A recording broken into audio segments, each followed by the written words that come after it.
Hello, everyone. Good afternoon. Thank you for joining us today.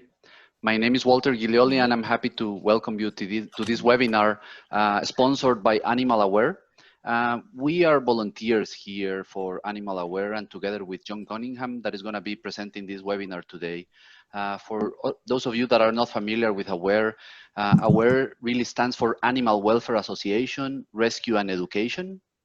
Animal Aware is a nonprofit based in Guatemala that was established in 1998 by three women that got together from different countries, from USA, England, and Guatemala, just for the love of animals and wanting to help animals and trying to end suffering. Their mission since the beginning has been just to reduce the suffering of the animals and improve the lives of domestic animals in Guatemala.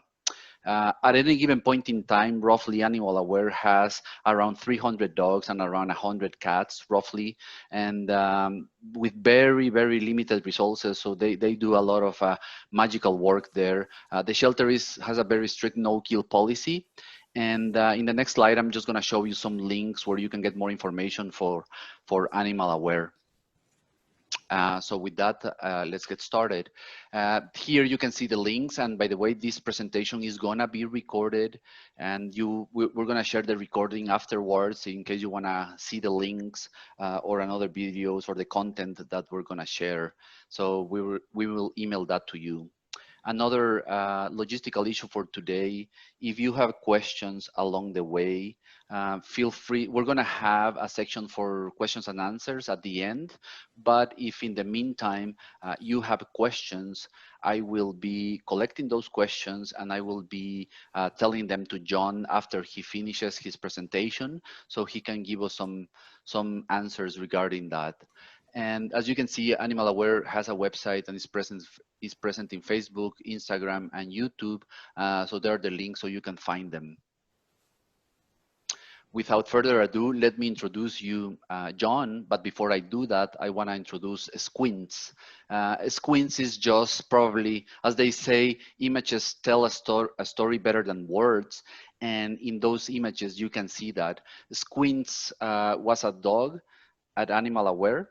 And John met her when John was volunteering at Animal Aware. John met Squints and fell in love with her. And after several weeks and months of treatment, really Squints became this beautiful girl that you see to the right, extremely well behaved because John is training her, but really she went from suffering in the streets of Guatemala then to the shelter at Animal Aware, and she lives now in Waco, Texas, where John lives. So I think this slide says it all. Just a little bit about John before John starts. He's been doing dog training for over 22 years now.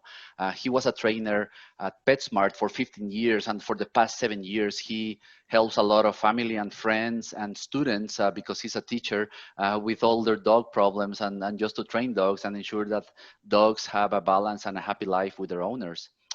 John is also in the board of directors for an animal shelter in Waco, Texas, and has done that for almost 10 years now.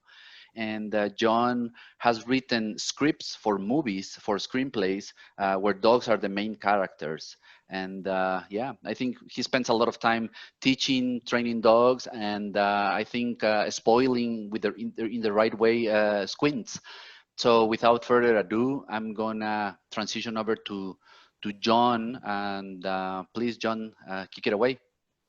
All right. Thank you very much, Walter, for that great introduction. And for those of you watching, welcome. I'm excited to talk to you today about dog training. I did bring Squints home this past year, 2019, and she truly is the love of my life. And the shelter down there, they do such an awesome job. So I encourage you, as Walter talked about, if you have an opportunity to volunteer, if the shelter's nearby, any help that you can give financially would be wonderful, but we'll be talking about that a little bit more at the end. But I'm going to talk about puppy training today. I have been training for over 22 years, and you can tell from the introduction, dogs are basically my life. So everything about dogs I love. And I want to talk about some of the things that are extremely important as far as training a dog is concerned. And a lot of them are definitely not common sense, but I think a lot of them result in a lot of the reasons why many dogs end up in shelters because they're an obedience problem. So, and you can look at the first slide here. Lack of obedience is a big reason why dogs end up at shelters. And the funny thing for me is you think about our human children, we send our human kids to school for 12 to 15 years minimum. So, and yet for a lot of people, they don't spend any time training their dog. I think the mindset for some folks is, it's a dog, I'm a person, it should just do what I say.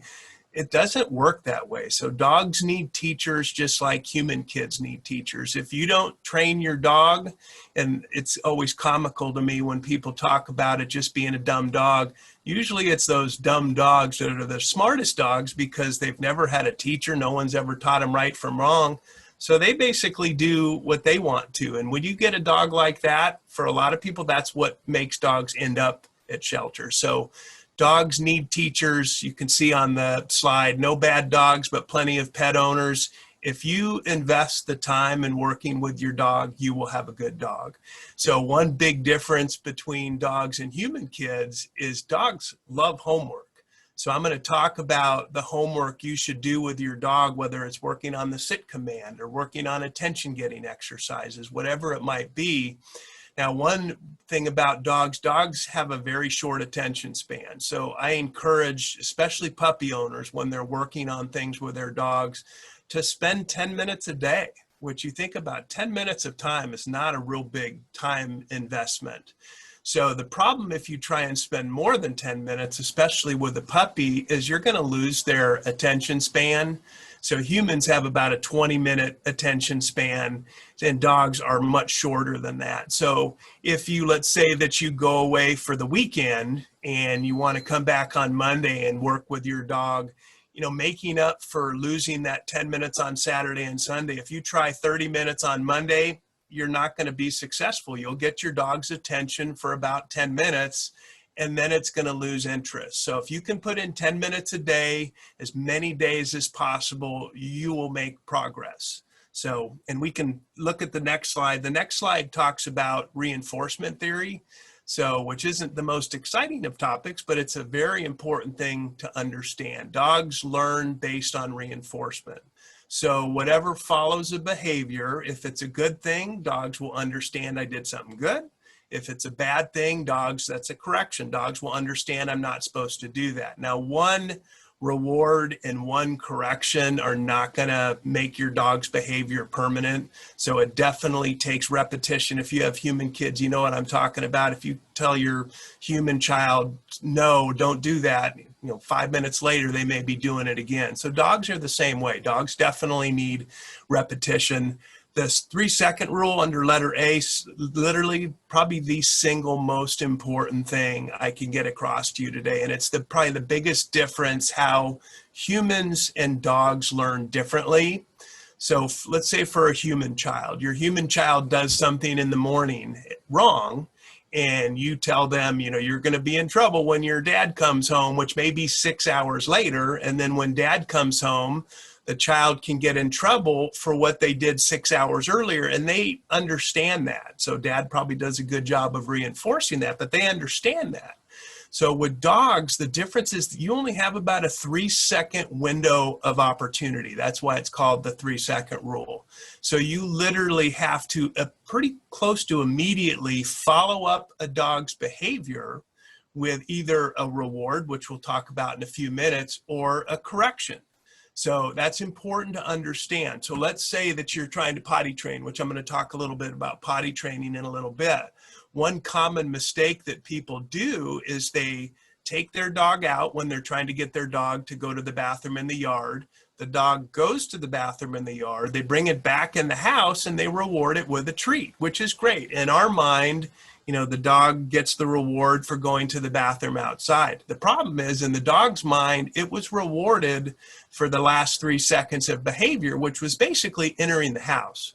What that does is it creates a problem. Let's say it's a really cold or really hot time and you don't want to go outside with your dog. So you let your dog out to go to the bathroom, and you come back to the back door a couple minutes later, and not surprisingly, it's sitting at the door waiting to come in. You bring it inside and give it a treat, and then it goes over and has an accident on the kitchen floor. So it's because what you did with your training earlier is you basically trained your dog that it gets the treat for coming back inside. So you want to make sure whether it's a verbal reward, physical reward, or food reward, you want to make sure and give it to the dog immediately. That's the only way they're going to understand.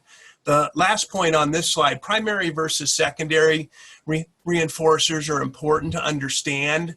We eventually want words to mean something to a dog. Good boy, sit, lay down, whatever the word might be. We want it to mean something, and we want the dog to do it because it has a positive association with it. But words initially don't mean anything to a dog. If you walk up to a dog and just look at it and say sit, it has no idea what you're talking about unless it's been trained to sit, of course. Or if you walk up to a dog and just with a normal tone say good, it doesn't know that that means good. So those commands are a secondary reinforcer. The only way secondary reinforcers work is if they're attached to a primary reinforcer. So food is the best primary reinforcer. If your dog sits and you give it a food reward, and it sits again when you say sit and you give it another food reward, eventually it's going to connect the fact that sitting is a good thing, because the longer you pair the behavior with a food reward, the more in the dog's brain, which is what we're dealing with here, the more it's going to understand that it did something good, and it's going to connect those two things together. So on the next slide, Cesar Millan is my favorite dog trainer. He truly has a God-given gift. He's been training for many years. He has books. He's the dog whisperer. If you've never heard of him, he has great books that I would encourage you to read. He had a television show for many, many years, which I would access that. He truly is a genius and truly has a gift. For every dog, what he encourages, and these A, B, and C on this slide are in a particular order. It's important to give every dog these three things, but in this order. Exercise is first. So I used to say it to my dog students, my human owners, all the time: a tired dog is a good dog. And you think about going back to human children on a rainy day where kids are in the house all day, cooped up, can't go outside and play because of the weather. By nighttime, they're bouncing off the walls, and probably so are you. So because they didn't ever get that chance to go out and run and play and kind of wear down. That's the first thing Cesar teaches. As tired dog is a good dog, you need to exercise your dog every day. And I will tell you, you may have an outdoor dog. It doesn't mean it's running laps around the yard every day.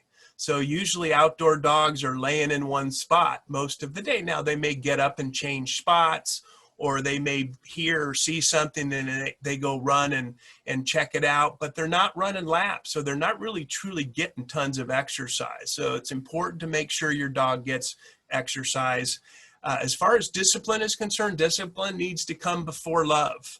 So that's maybe a tough thing for a lot of human owners to understand, but your dog needs to respect you as the top dog in the pack.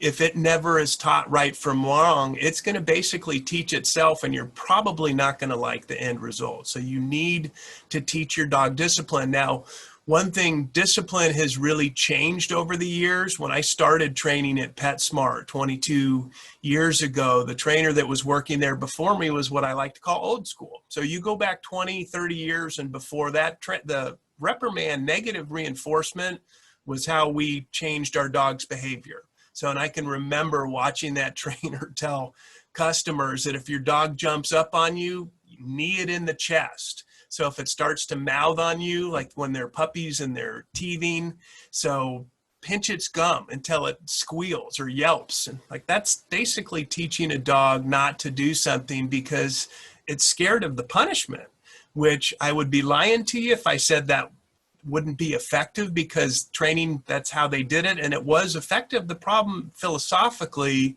is your dog's doing what you say because they fear you. And that's just not a healthy relationship between you and your dog. You'll notice love comes last, because it should come last. So exercise and discipline first. And I know there are probably some of you watching that love is all you give, especially for the small dog owners. I don't know if you've ever seen the movie. There are a lot of times Chihuahuas in movies are, I'm thinking of the movie Legally Blonde off the top of my head.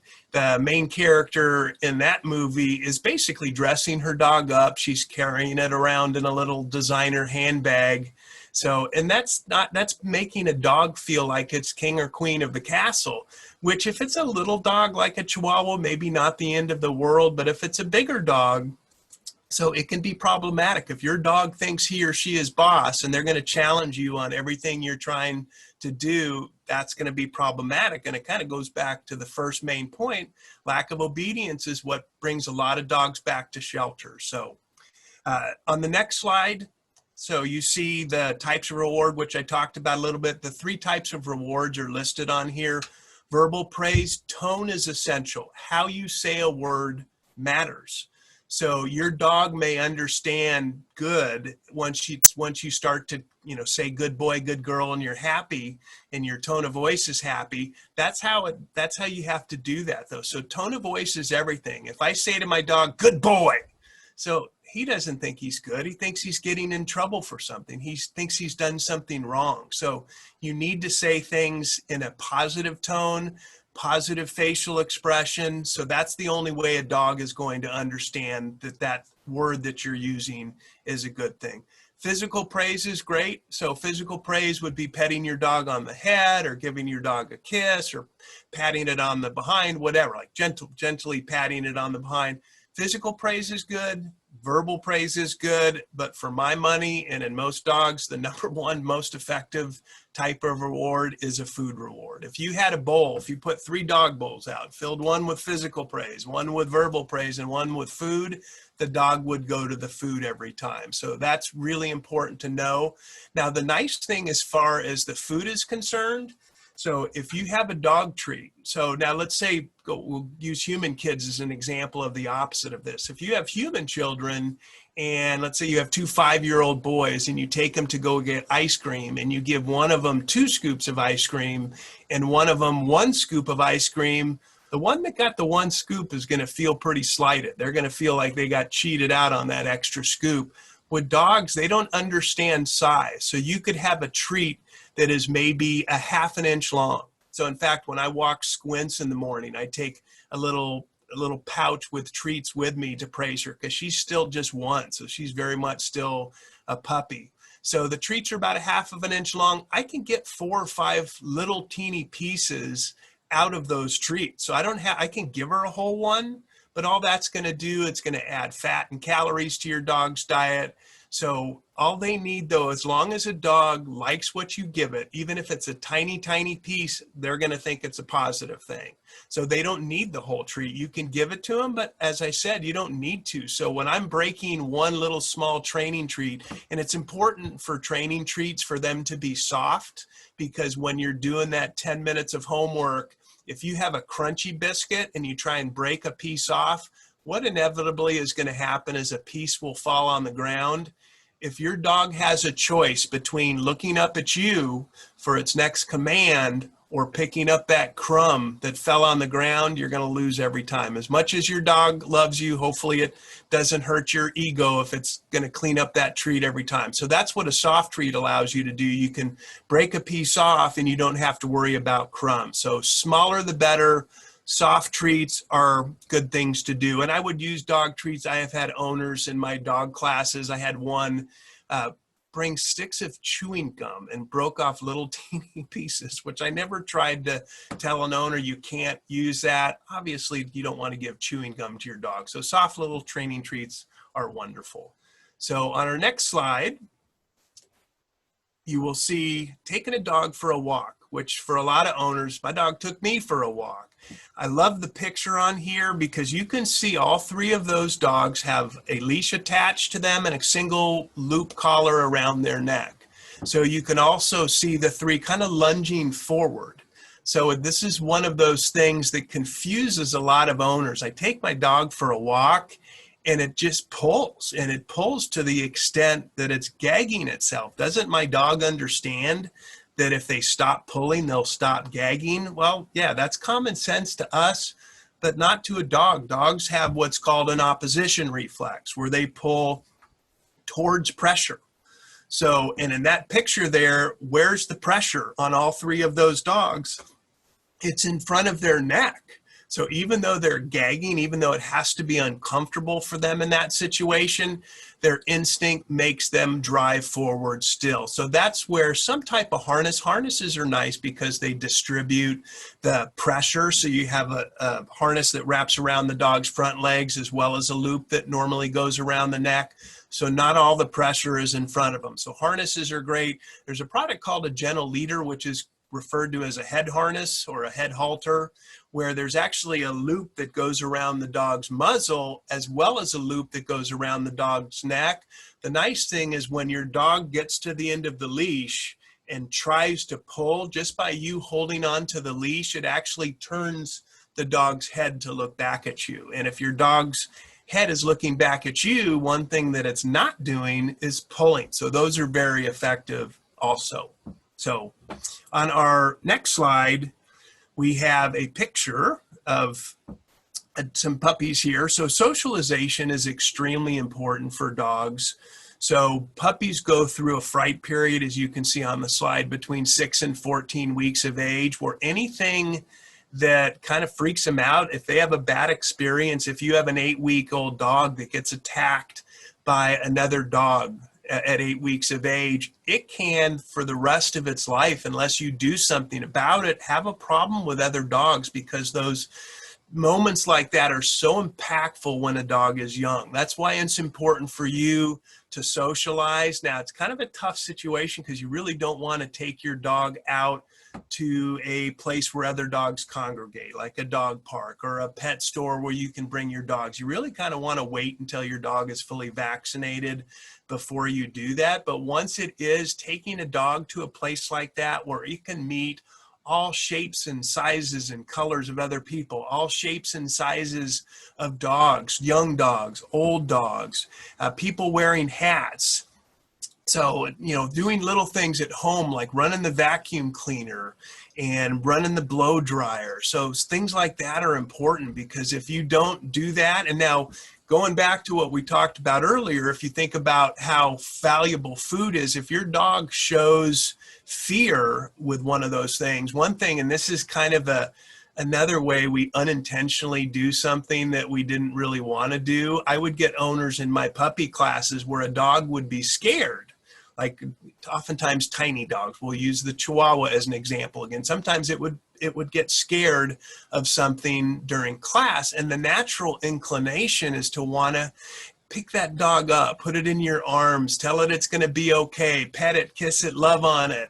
The problem is what you're doing is essentially you're reinforcing that fear, because you're giving it a lot of physical praise and yet it's scared.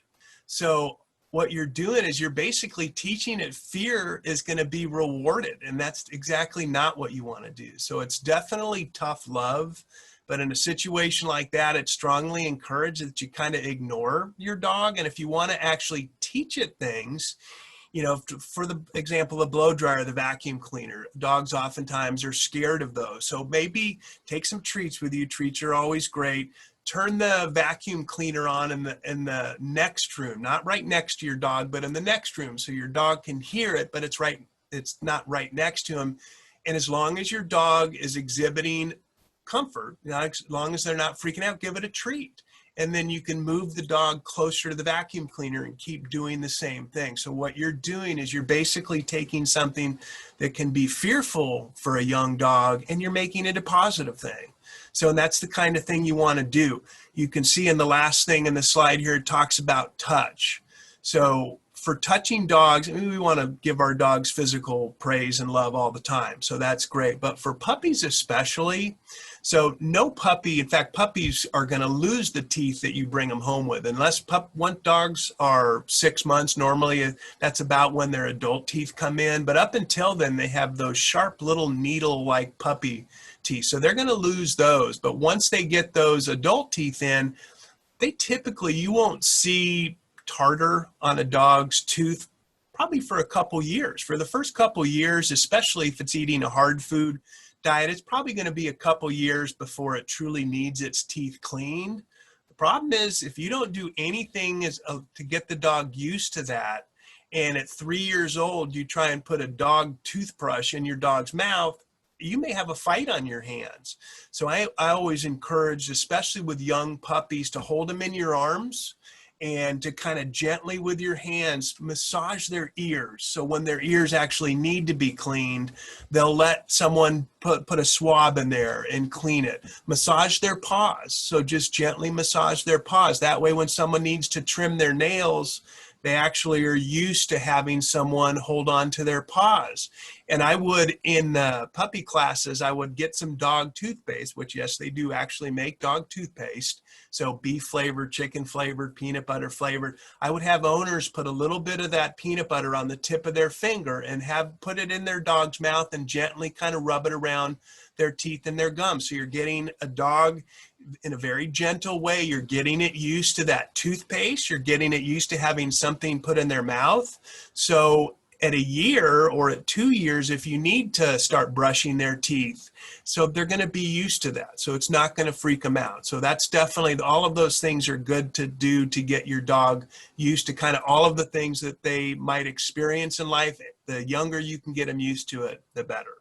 So on our next slide, we have the crate training. Crate training to me is probably the single best invention that came along in the last 20 or 30 years in dog training. When I was a kid growing up, we always had dogs. We've always been a dog family. I can remember, and typical Labradors, I'm not sure if you're familiar with a Labrador, big, strong, wonderful demeanor, but notorious chewers. The things that our labs chewed up, because crate training didn't exist back then. So what you would do if you were leaving the house, you'd put a baby gate up and keep your dogs in the kitchen, or you'd lock them in a bathroom. Of course, they could be outside, but if you left them in a room, and we would come home and wallpaper would be ripped off the wall, the molding on the floor molding, the carpet could be ripped up, the tile could be ripped up.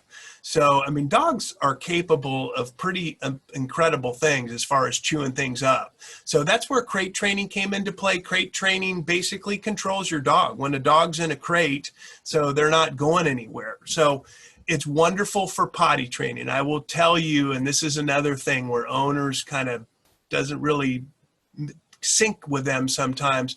I will get owners that want to have their dog sleep on their bed, and I am guilty. I will admit I do that. So, but they'll want to have their dog sleep on their bed, like on the human bed with the owners, which is perfectly fine. A lot of trainers will tell you no, but I'm one that will tell you okay, or I'd be hypocritical because I do it. So, but I've had owners say, well, when I got up in the middle of the night, my dog had an accident on the other side of the bed. What's the deal? I thought dogs weren't supposed to go to the bathroom where they sleep.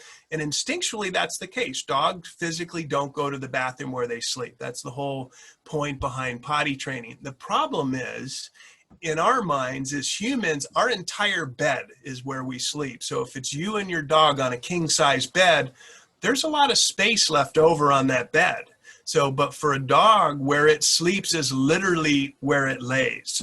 So for a dog to get up in the middle of the night when it needs to go to the bathroom and go to the edge of the bed and go to the bathroom there, and then come back next to mom or dad or brother and sister and lay down, in the dog's mind, it didn't go to the bathroom. I went to the bathroom over there, so I didn't go to the bathroom where I sleep. So that's where crate training comes into play. And if you look at this crate, it's pretty appropriately sized. Size is important for a dog.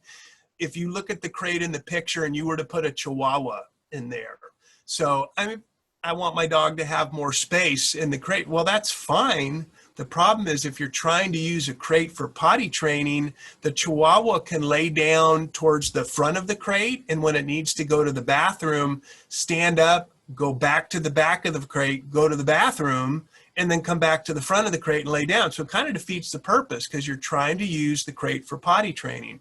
So the appropriate size for the crate to be used for potty training is only big enough for the dog to stand up, turn around, and lie down. If it's any bigger than that, it's going to be able to go to the bathroom in there, and it defeats the purpose. Now, let's say, well, I have a large breed puppy, but I don't want to have to buy another crate when it's full grown. I'd like to get one crate when it's a puppy and use that when it's full grown.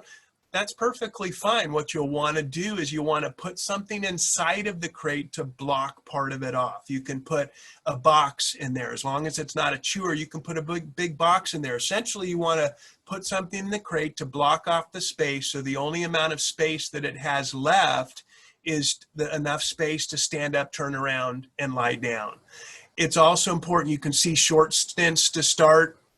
You don't want to get a dog and get a crate and then leave to go to work for 8 hours. So especially for a puppy, the rule of thumb is a dog can hold its potty for an hour for every month of the dog's age. So if you have a 4-month-old dog and you leave for 8 hours, the math doesn't work there. So it's going to need to go to the bathroom much sooner than that. So maybe if you can come home from work during lunch, that can help.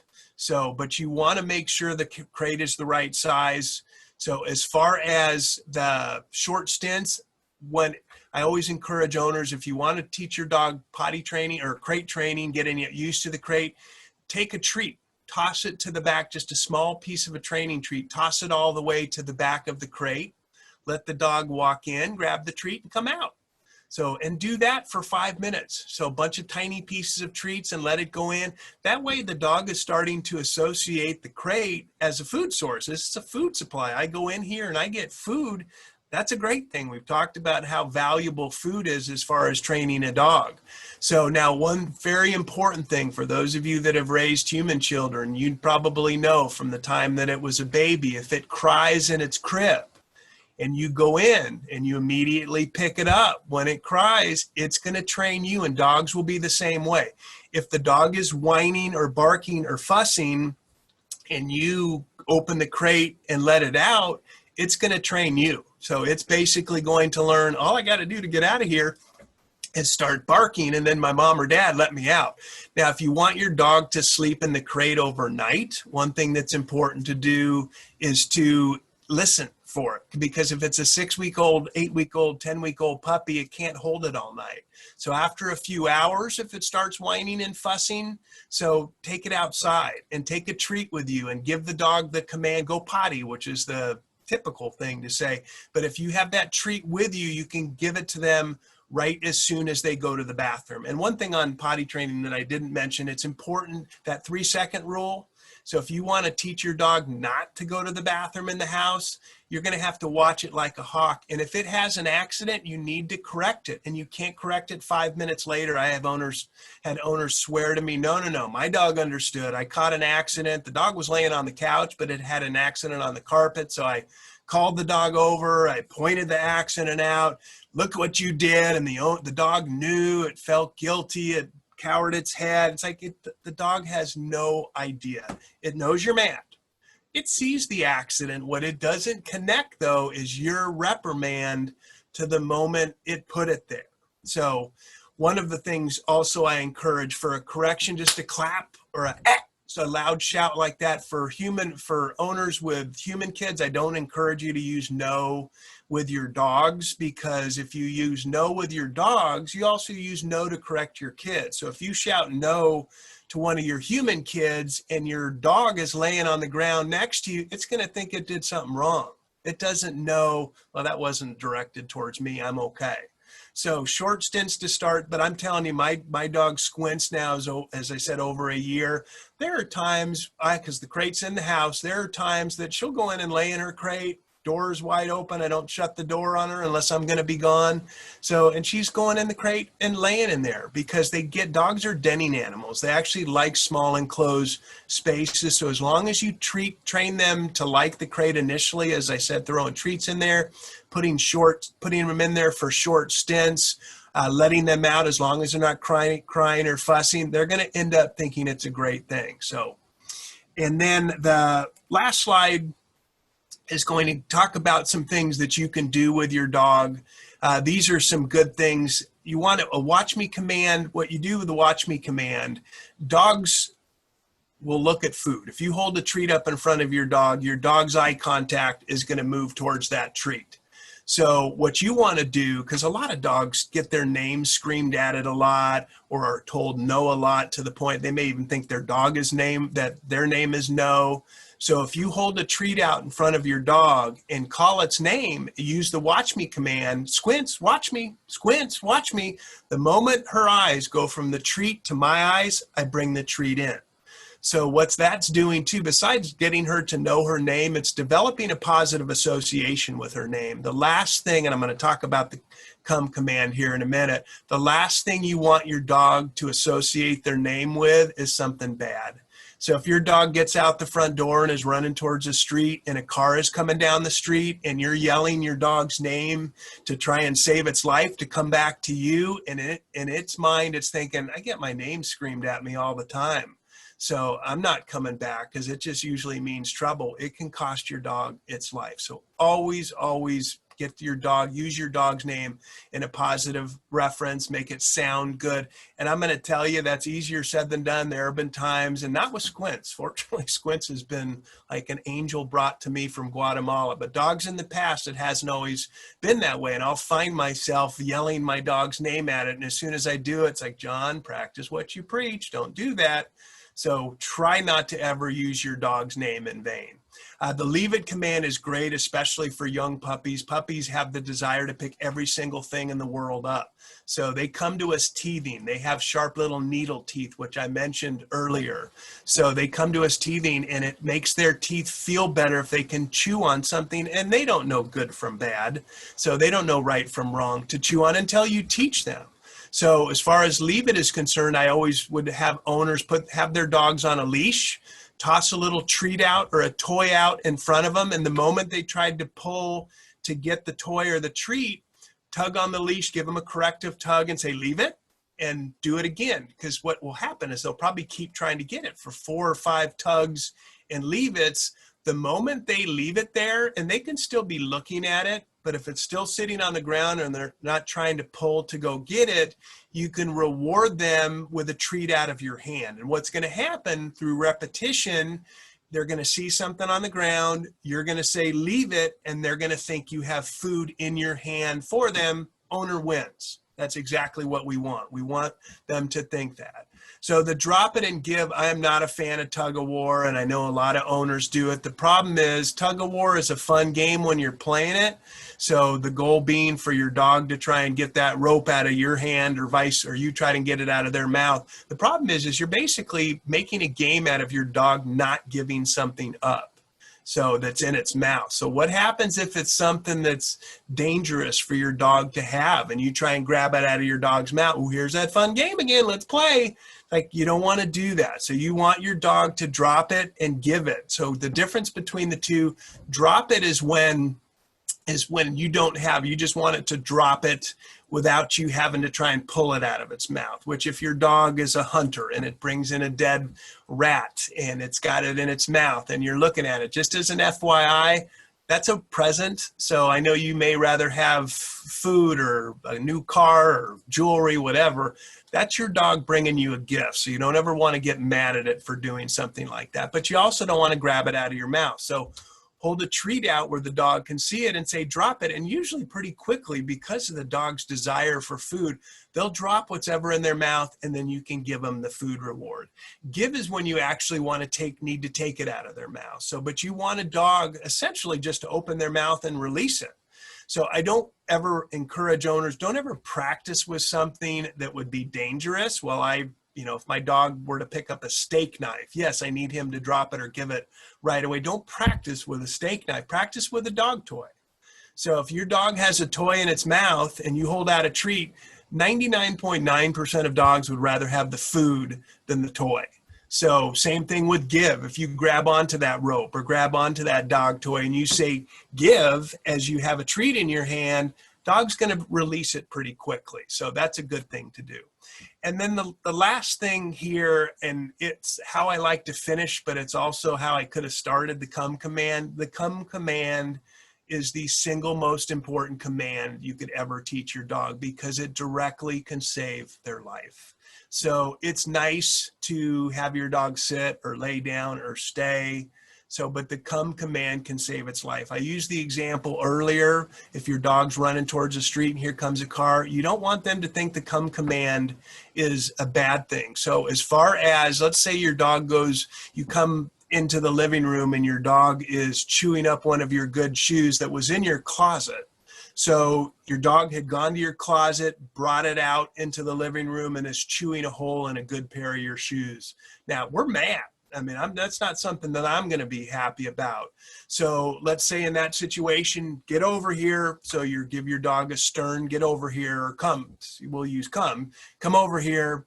So when your dog comes to you, and this is the difference between how a human and a dog learn, if you reprimand it when it comes to you, in your mind, you've reprimanded it because it went into your closet, got your shoe, brought it out, and is chewing a hole in it. In the dog's mind, it's the last 3 seconds, which those last 3 seconds, it was obeying the come command. So as hard as it might be, you need to make sure and praise your dog. And that's where you can't say, good boy. It's where you have to smile and sound happy, or your dog's not going to associate that. So always praise your dog when it comes. The great thing with a puppy, they usually don't want to leave you. So whether they're on a leash or off of a leash, and if they're on a leash and don't want to come, if they're paying attention to something else, you can reel them in on the leash. But as soon as they actually physically get to you, give them a treat. So that's important to do. So you want your dog to come to you off leash, but I would never, well, let's go practice with my dog on an off leash come command on a busy street. It's like, no, don't ever practice that in that type of situation. You want it to work in that situation, but never practice on it in a dangerous situation. All right, well, that is probably more than you were wanting to hear, but that is a good starting knowledge for puppy training. This is a point in time now. If you have any questions, feel free to submit them, and then Walter will share them with me, and I will do the best I can as far as giving you some knowledge. Thank you very much, John. This is Walter again. It was excellent. Really appreciate all the content you shared. Yeah, like John said, please submit your questions in the chat, and I'll be discussing them with John. We have a couple to start from Tanya, Anna, and Gretel. So let's start in the order I received them. Tanya is asking us, at the beginning, you mentioned that 10 minutes a day is usually enough for a good training practice. And she's wondering, how many training sessions per day do you recommend, or is just the one? No, you can do more than one. I would never exceed the 10 minutes. So, but you can definitely do more than that. I'll have some owners, especially with young puppies, do like 2 or 3 5 minutes a day. The key is every day. So if you want to do that more than once a day, that's great. But the key is every day. If you miss days and you want to spend the 10 minutes, you miss 4 or 5 days in a row on that 6th day, just do 10 minutes again. Because all that happens when you try and exceed that, once your dog starts losing interest, owners usually start getting frustrated. It's like, you were doing this for the first 5 or 10 minutes. And if your dog starts associating training with negative because you're getting mad at it after 5 or 10 minutes, it's not a pleasant experience anymore. So you can definitely do it more than one day, more than once a day. The key is to try and do it as many days as you can. Great. Thank you, John, for clarifying that. So yes, it's clear. Frequency and not too long. Very important. Okay. The next question comes from Anna, and Anna has a really good question about socialization of dogs. And she's actually having a problem introducing a new dog to her pack. Really what she's seeing is that the pack doesn't want to accept the new dog, and they actually ignore him. It's just been for over a week, and she's wondering how she can do it better. The new dog is a rescue, and she feels the new dog is scared as well. So how would you recommend Anna to handle that situation? Do we know how many dogs are in her pack? No, I don't know. I didn't get that. Okay. But if Yeah, Anna can type it, I'll tell you. Oh, 3 dogs I see down there. I would a pack mentality is a real thing, and it can be a problem too. Oftentimes dogs will act differently when they're in a pack than they will individually. So, and dogs also sense things from other dogs. So if the rescue dog is acting scared, unfortunately, it can get the pack to be a little bit more aggressive. So I would encourage always on leashes. So leashes give you control, and having obviously someone else with you, you don't want to try and hold two dogs on two leashes. I would separate the pack if that's realistic for you. Not permanently, obviously, just try and introduce your rescue dog to one of the other three dogs individually, to the point where keeping the other two dogs out of sight, out of mind. So because they will act differently when they're in a pack. So, and that's where if you have two people working with one of your current dogs and the rescue dog, make sure you don't, it's really natural. If you've ever seen a dog movie, so where there's multiple dogs in there, like Dr. Dolittle or a movie like that, they'll make jokes about dogs sniffing rears of other dogs. That's how dogs meet. So a lot of owners, when we meet someone, we make eye contact, we shake their hand. That's the worst way to actually introduce a dog to another dog. It's human nature to think that's the way to do it, but not with dogs. So it's good to introduce them nose to tail so they can sniff one another. Definitely on a leash also, and praising every little thing. If your rescue dog is being calm, is being good, this is where the treats come into play too. If one of your three current dogs is being gentle, is being accepting, you can verbally praise it and give it treats. But it's really baby steps. I would never, in a situation like that, in fact, I had a friend who lost a dog. And when I say lost, I mean like up to heaven, lost a dog in that situation because he basically brought a dog home from the shelter. He had four other dogs and just turned them loose with one another, which that pack mentality. Now, again, if it was one of the four dogs and the new dog, it could be totally different, but it's almost like a testosterone thing. And it can be even with female dogs too. It's almost like you want to show the others in your pack who the boss is. And especially if you have alpha dogs in that pack, there may be one or even more. So it's definitely something you want to make sure and do it in a very controlled environment. Positive reinforcement on leashes. As I mentioned, I would never have them alone off leash until you can totally trust them. That's where crate training can come into play, or having certain dogs outside, other dogs inside, unless there's humans there to kind of control the interaction. But it's definitely baby step. Rome wasn't built in a day, and a problem like that won't go away either. It will, but it just takes time and patience on the owner's part. Thank you, John.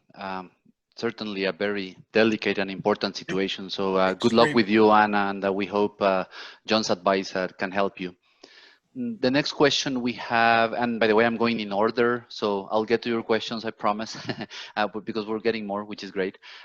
Gretel has another really good question as well, and she says that she believes that when they're walking on the street with her dog, she can see that her dog is getting very nervous and defensive to a point.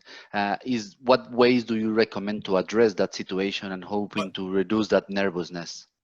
I had luck when I asked Anna a question. So is there anything in particular that's setting your dog off, Gretel? And I'm gonna look to see or is it just being outside? I think in the original question, it says reduce the nervousness when somebody is walking, someone is passing by close to you on a walk. So okay, it sounds very general, that always. Okay, not necessarily with another dog though, just human. One way, and this is good to help you in that situation, is how, like when friends come over, getting dogs the best way, and I'm gonna use treats again, because treats tend to be the elixir that can fix just about any problem. Again, not necessarily with one treat, but getting a dog, and you don't know, especially if it is a shelter dog. So, and Aware does a wonderful job with the dogs that they have there. But when you get a dog from a shelter, unless it's a puppy, like a young puppy, so you don't know its history typically, and typically they don't end up in a shelter because they had a wonderful, loving family. So, if a dog came from an abusive situation, so it doesn't necessarily trust people in that situation. So, I mean, it may be a little bit of that, you don't know, but giving other people food, like taking treats with you, and giving another, if they're willing to do this, especially if it's someone that you know, maybe a dog, like I think about in my neighborhood, I see the same dog walkers out on the streets every morning. So in a situation like that, if Squints is being fearful around another person, I'm going to give that person a treat and say, would you mind giving my dog a treat? And I'd probably have them tell Squints to sit or do something like that to earn it. But if your dog starts to associate other people, like I use the example of the crate, if your dog starts to associate other people as a source of food, they're going to become much more comfortable. And this is also where initially maybe you might want to, and I'm thinking about in my situation, especially with the virus going on now, we intentionally are walking on opposite sides of the street. So you might want to try that initially, then put a little bit more distance. That might help. And if you do, let's say you walk to the other side of the street, so you're still passing this person, but now maybe they're 15 feet away instead of 2 feet away. If your dog's okay with that, reward that. Meaning, and okay just means maybe she's not nervous. You can tell that she's pretty comfortable. And you can tell when dogs are nervous. They may shake, their tail may tuck between their legs, their head may lower. So you can tell also when a dog's feeling pretty good about itself. So in that situation, putting a little bit more distance may make your dog feel more comfortable. So reward that, and then try and gradually, everything with training is gradual. So when you're trying to, get them comfortable with things, or being able to get them to be around certain things. And just like I talked about with the vacuum cleaner, put it in a separate room and then gradually move it closer. And that's the same thing I would do in that situation. But as an end game, if your dog associates other people with food, it's going to end up being a happy marriage. It may not start that way. It's going to take some time to get there, but eventually you'll be able to work through it. It's also important for you, Gretel, to be calm, which is something, this is one of the things I love about Caesar's videos. When you would watch his shows, he would go out with an owner that would say, my dog walks terribly, it's all over the place.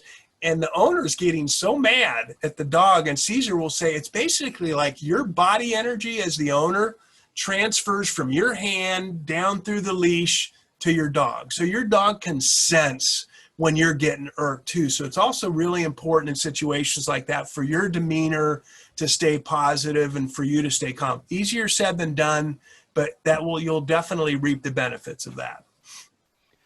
Thank you very much, John.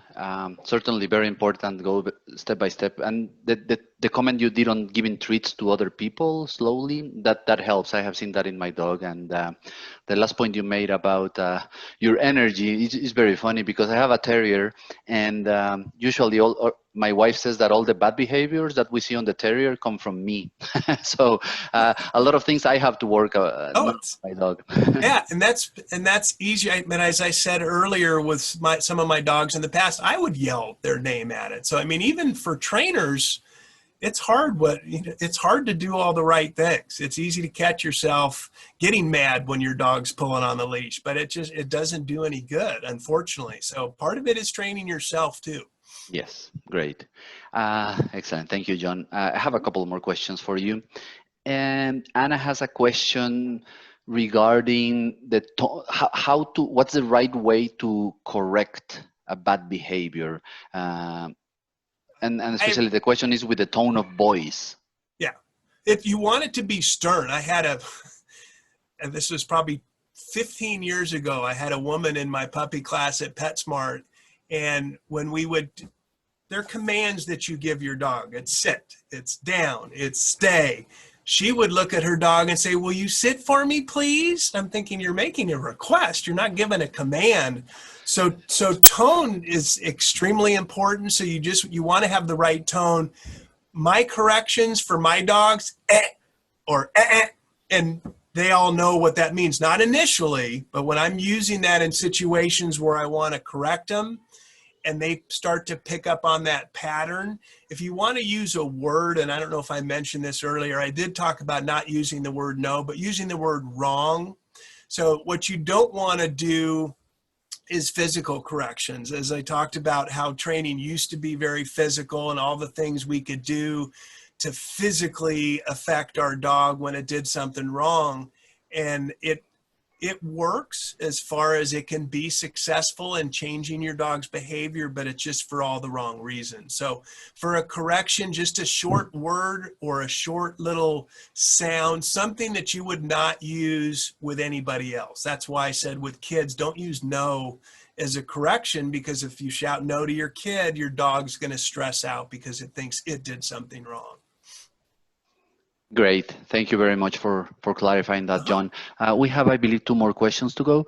And Carol has a really good question, which we talked a lot about puppy training today, but she's saying she has a rescue. The rescue is around 6 years old, and she knows that the dog hasn't been trained before.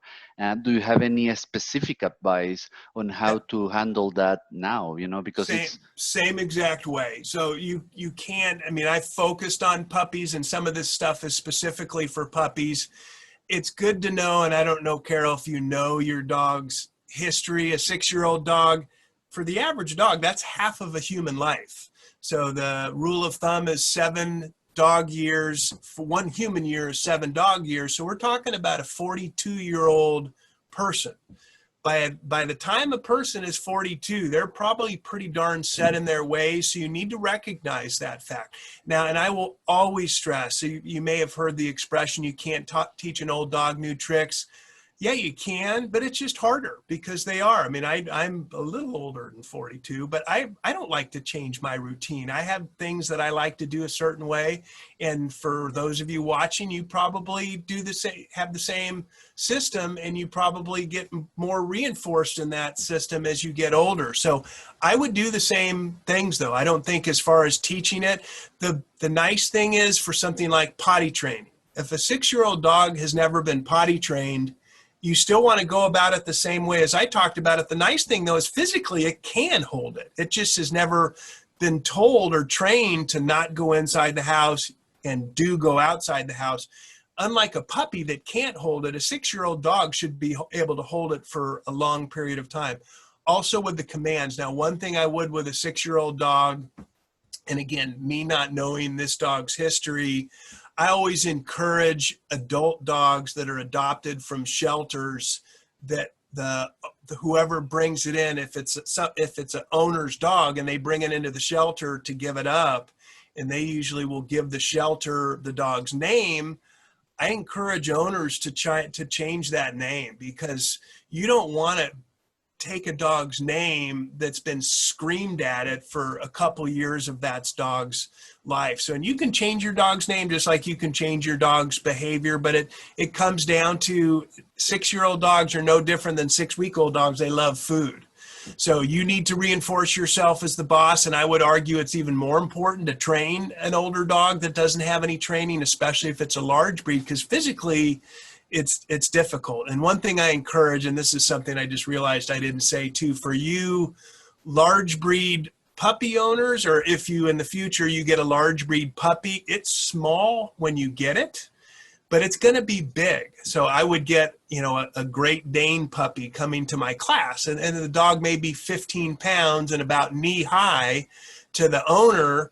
And the dog would jump up on the owner's leg, and the owner's petting it behind the ears and loving on it. It's like, be careful what you wish for, because eventually that dog's going to be 150 pounds. And when it jumps up, it's going to knock you over. If you're rewarding that behavior when it's a puppy and you're trying to correct it when it's an adult dog, that's not fair to the dog. It's like a family that the husband allows the dog on the couch and the wife doesn't want the dog on the couch. That's not fair to the dog either. So you want to have consistent rules with everybody in the family. So what's allowed is allowed by everyone. What's not allowed is disallowed by everyone. So, but it is honestly, food rewards will work great. And just knowing its history can help a lot too, because you kind of get a understanding of what you're dealing with. That can definitely help also. Thank you, John. And you briefly touched upon it, but I think it's a good segue to Fabiola's question. And basically, she's having issues with teaching her dog to just go potty outside the house. Like, what, could you elaborate a little bit more how absolutely. to do that? that there's a two-part to that, because you want to obviously teach it to go outside, which also means you want to teach it not to go inside. So that's one of the things I like about crate training, is because let's say you're gone for a couple hours, the dog's in the crate's the right size, so it's not going to go to the bathroom in the crate. So when you come home, chances are pretty darn good your dog needs to go to the bathroom. So I would encourage you to grab a treat, and then it's definitely, when you're teaching your dog, teach whatever it is, potty training, sitting, laying down, coming, doesn't matter what the command is, work with them on a leash, because a leash gives you control.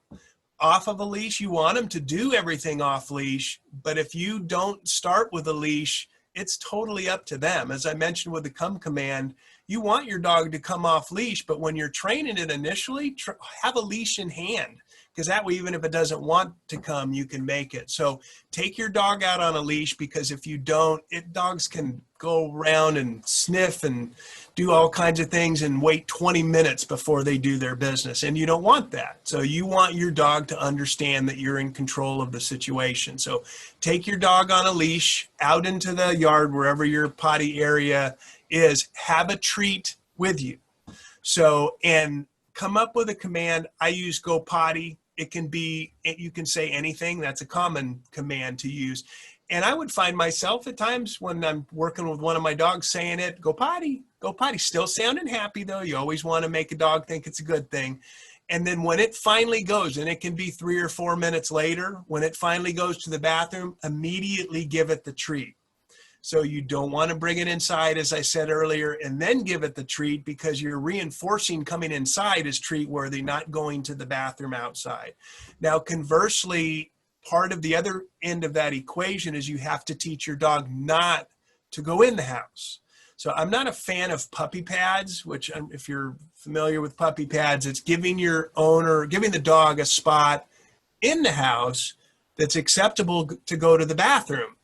I get that. The problem is you're essentially teaching a dog 3 things. In the house on the puppy pad is okay. In the house anywhere else is not okay. Outside is okay. And that's just one other level of training. So I'd rather just teach my dog inside is not good, outside is good. So for the inside, as I mentioned, try not to yell your dog's name. That 3-second rule comes into play full force here though. Unless you catch the dog in the act of having an accident, don't do anything about it. If it has been literally 10 seconds later, you may try and convince yourself that by yelling at your dog, it understands, it sees the accident, it hears you're yelling, it gets guilty, starts to get that guilty look on its face and tucking its tail between its legs. It truly doesn't though. I promise you, it's that you only have that 3-second window when you catch your dog in the act. And you literally, especially with a puppy, you have to watch your dog like a hawk. If you're sitting on the couch watching television and your dog is laying in the front of the couch and then stands up and walks behind the couch into the kitchen, you need to get up and follow it. Because if you don't, and you get up 5 minutes later and it's had an accident, clean it up. Don't get mad at the dog, because it's not going to connect anything. So that's kind of your bad anyway. That's where we take the pointing finger and point to us, because that's on us. So, but with the correcting the dog inside, what I would do when I would catch my dog, a loud, hopefully that didn't startle any of you. So, but a loud clap and a loud shout. I'm not shouting my dog's name. I'm not shouting no. I'm shouting a sound. I'm clapping. What I'm trying to do in that situation is to startle my dog. And you will probably see your dog's body jerk like that because you startled it. We don't like to be startled. So you startled it.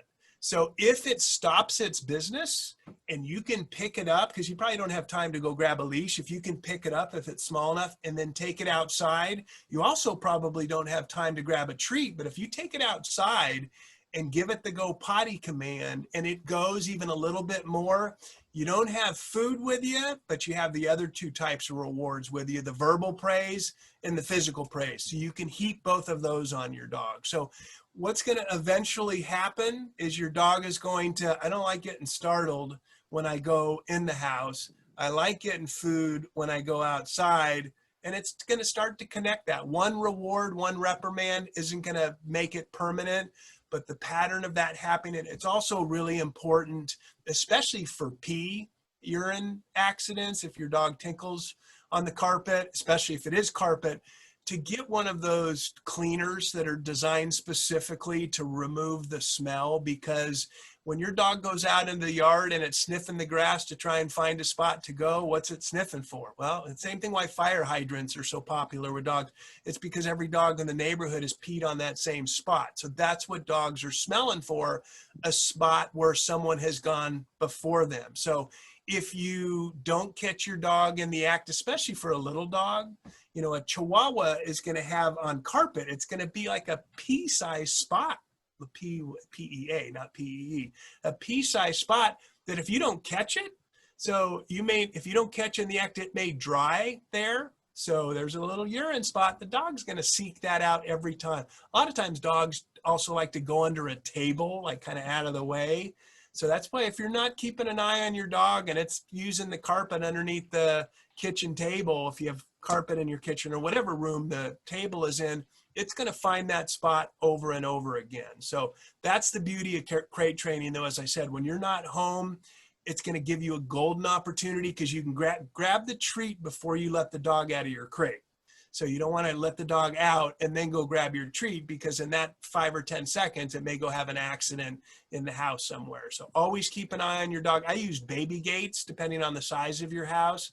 I don't want to have to get up every time my dog walked down the hallway and wanted to go check out one of the kids' bedrooms. So I would have a baby gate at the end of the hallway where it couldn't get on to the other side. So kind of shrinking the available space a dog has. And then once it's potty trained, then, you know, don't have to worry about any of that stuff. But that's kind of potty training in a nutshell. Reward the good, correct the bad in a non-physical way, and give food for taking the food outside with you is important too.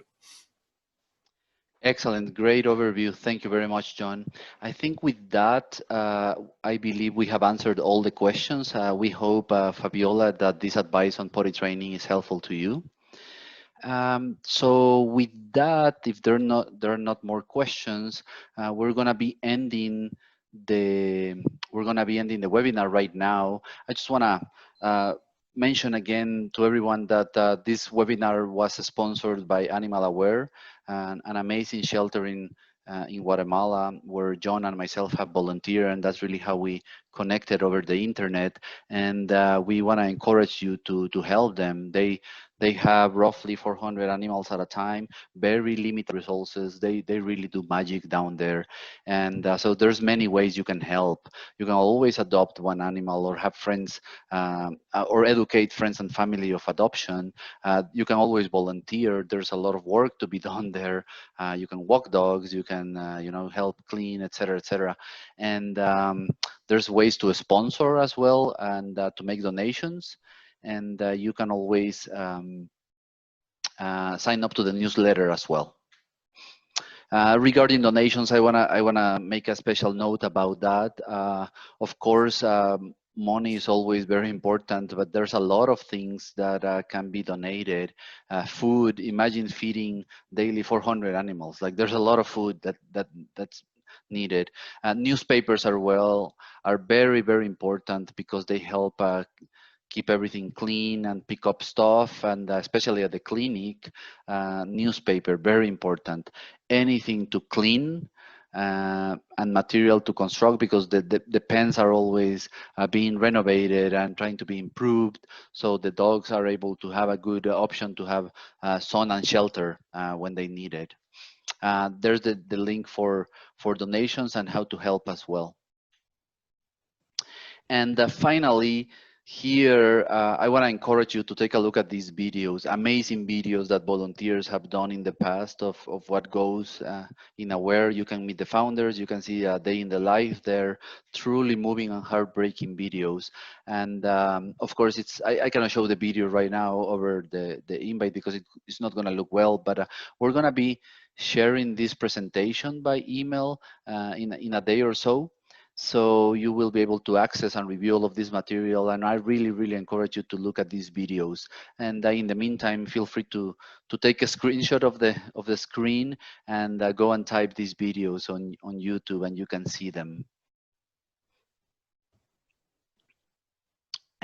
And with that, we're going to be wrapping this up. And I want to thank again John and Tanya and Michelle that were behind the scenes preparing all of this, and especially thank Animal Aware for everything they do for our animals in extremely great need in the streets of Guatemala. So thank you very much. And thank you again, John.